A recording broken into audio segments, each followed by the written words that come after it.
Kalian buka buku LKS-nya halaman 47. Nomor 1, mengapa Nabi Muhammad memerintahkan kaum muslimin hijrah ke Habasyah? Satu alasannya Pak, karena ya boleh untuk menghindari siksaan orang kafir Quraisy. Ya, boleh agar tidak disiksa oleh orang kafir Quraisy.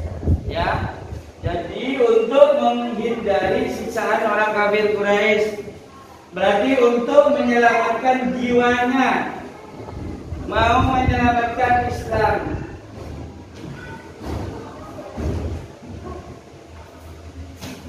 Karena untuk menghindari siksaan orang kafir Quraisy, untuk menghindari siksaan orang kafir Quraisy. Dan untuk menghindari siksaan orang kafir Quraisy, untuk menyelamatkan jiwa kaum muslimin yang masuk Islam itu kan banyak yang disiksa.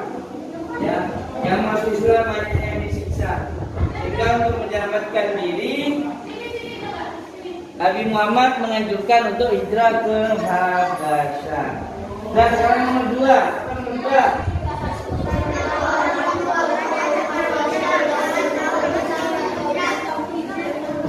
Ya, sebutkan 2 orang tokoh kafir Quraisy yang masuk Islam saat kaum muslimin hijrah ke Habasyah. Yang pertama siapa? Yang pertama adalah Hamzah bin Abdul Muttalib, paman Nabi Muhammad ya. Hamzah bin Abdul Muttalib. Yang kedua siapa? Umar bin Khattab. Jadi yang kedua adalah Umar bin Khattab. Ketika Hamzah bin Abdul Muttalib, kemudian ketika kaum muslimin hijrah ke Habasyah yang pertama, ya, ketika hijrah ke Habasyah bersamaan dengan tokoh kaum kafir Quraisy ya, yang masuk Islam. Yang pertama yaitu Hamzah, paman Nabi sendiri. Yang kedua Umar bin Khattab. Kemudian nomor 3, apa pertanyaannya?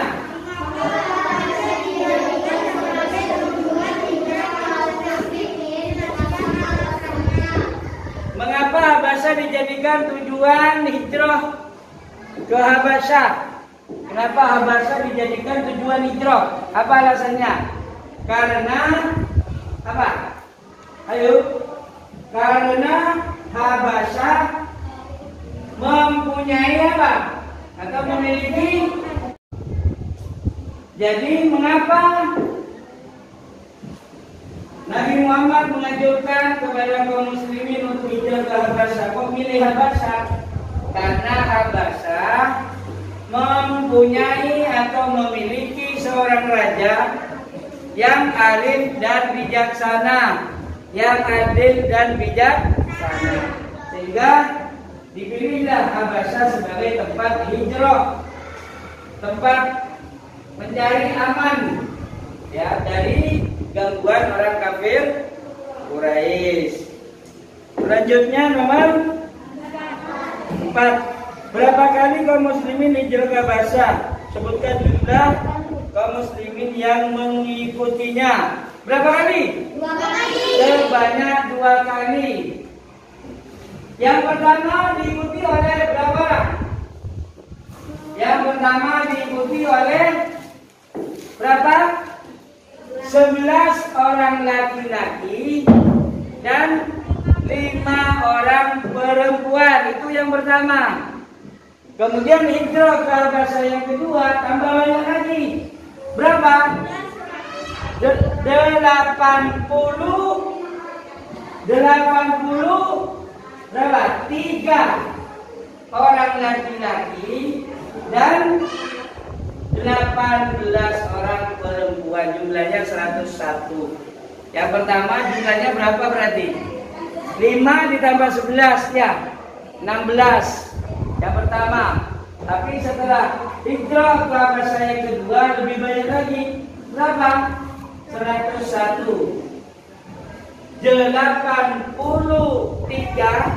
kaum laki-laki dan 18 ya kaum perempuan. Itu di hijrah ke Habasyah yang kedua. Terus nomor 5. Apa usaha yang dilakukan kaum musyrikin untuk menghalang-halangi hijrah umat muslim ke Habasyah? Ini terjadi pada hijrah ke Habasyah yang pertama, mereka menghalangi kaum muslimin hijrah ke Habasyah. Ya.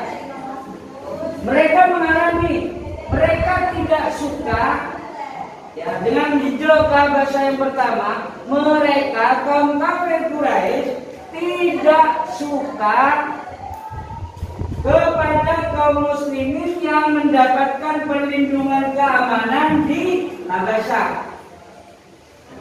Tidak suka, marah karena kaum muslimin mendapatkan perlindungan di Habasyah, aman, damai, tentram di Habasyah, sehingga melakukan hal bagaimana supaya kaum muslimin yang ada di Habasyah pulang ke Mekah, sehingga mereka buat isu bahwa kaum kafir Quraisy telah tunduk kepada Nabi Muhammad.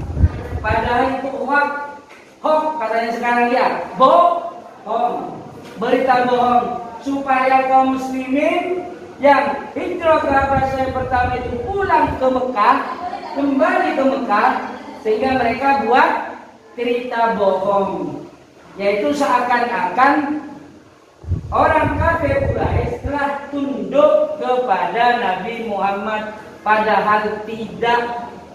Mereka buat cara, buat pengumuman, siapa yang tunduk kepada Muhammad berarti dia menyembah berhala. Akhirnya banyak yang berbondong-bondong ya. Siapa yang sujud di hadapan Muhammad, dia berarti sujud di hadapan berhala. Sehingga banyak berbondong-bondong, seakan-akan mereka itu apa? Menyatakan bahwa kaum kafir Quraisy telah tunduk kepada Nabi Muhammad, padahal tidak. Itu yang pertama. Kemudian cara yang kedua, bagaimana menghalangi orang kafir Quraisy terhadap hijrah kaum muslimin ke Habasyah yang kedua? Mereka menfitnah, ya, mereka menyogok Raja Najasyi. Ketika kaum muslimin 101 orang hijrah ke Habasyah yang kedua, kaum kafir Quraisy itu mengutus orang-orangnya untuk satu, membawa hadiah untuk dibuat sugo. Ya, dibuat sugo apa sugo itu? Kalau zaman sekarang itu namanya korupsi. Dibuat korupsi. Jadi dia, orang kafir Quraisy mengutus 2 orang itu untuk datang kepada Raja Najasyi, membawa hadiah itu. Apa tujuannya? Supaya bisa membujuk Raja Najasyi untuk mengusir kaum muslimin yang hijrah ke Habasyah yang kedua. Itu yang dilakukan oleh orang kafir Quraisy. Jadi yang pertama, orang kafir Quraisy menghalang-halangi dengan apa? Membuat berita bohong.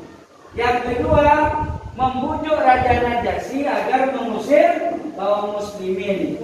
Membujuk dengan hadiah.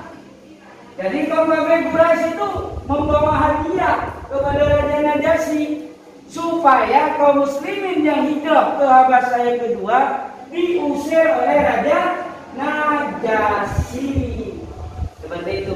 Tapi ternyata tidak berhasil.